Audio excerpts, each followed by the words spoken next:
This afternoon, I started to read a second extract from my Viking adventures story for children called the Saga of Olaf and Eirik. In this piece, the two brothers have set sail from Dublin in the year 1029 to rescue their sister who has been kidnapped. The first day of sailing is fine, but here we start. The violent rocking of the boat woke Olaf the following morning. The wind has changed course during the night, he said, looking up at the low clouds scudding across the sky. There's a storm on its way. What'll we do? Eirik groaned nervously as the light faded. It seemed as if night was returning fast. Sit tight and try to ride it out, Olaf said, above the growing roar of the wind. We've been blown off course. Look! Eirik pointed to a black mass ahead, which was suddenly illuminated by a brilliant flash of lightning. By the gods, they're the cliffs of Wales. We're heading towards them. We'll be smashed to pieces. This coastline is jagged for miles on end, cried Olaf despairingly. We'll be shipwrecked if not drowned first. It wasn't long before the storm hit the Wolf with full force. Soon the sea was a cauldron of mountainous waves, the air thick with spray. Thunder boomed and the clouds were torn apart by lightning.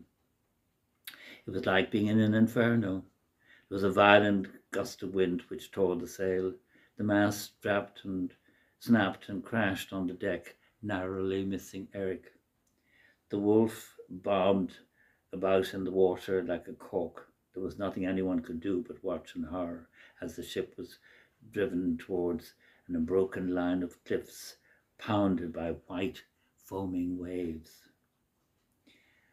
The trees atop of the cliffs looked as if they were taking part in a frenzied dance. Feeling that the end was near, Olaf drew Eirik close to him. A sailor who had been bailing out water suddenly looked up and, seeing the mountainous waves, screamed and jumped overboard. Olaf yelled at the others just to remain calm.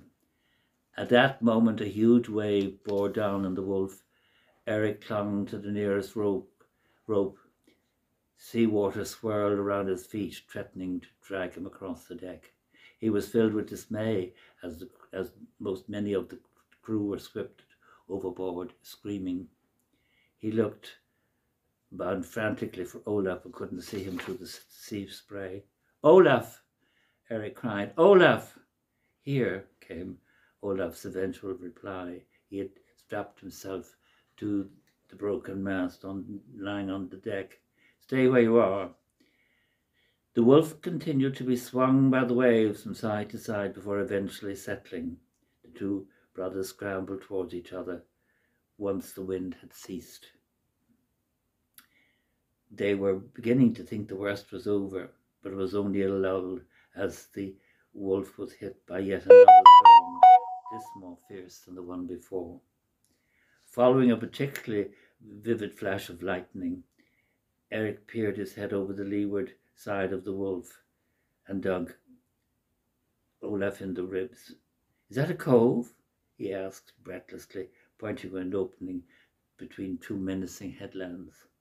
Yes, an equally breathless Olaf replied. Do you think we can pass through? There may not be a beach in there to land safely. What choice do we have? We're being driven towards it. The sea between the headlands was like a boiling pot of water. Every bit of luck would be needed if they were passed through safely and on to a hopefully sandy cove. The cliff seemed to be beckoning them when, with a sickening, tearing sound, the Wolf screeched when scraped against a jagged rock, but was driven off again by a gigantic wave and swept towards a welcoming sandy beach. Olaf's sigh of relief turned to a gasp when another gigantic wave whirled the ship sideways like a goldfish in a bowl and drove it towards a huge black shining rock. Now, I think I'll leave that there. It was a little bit, hopefully a little bit of suspense. And we'll see what happens another time. Lovely sunshine pouring in, isn't it?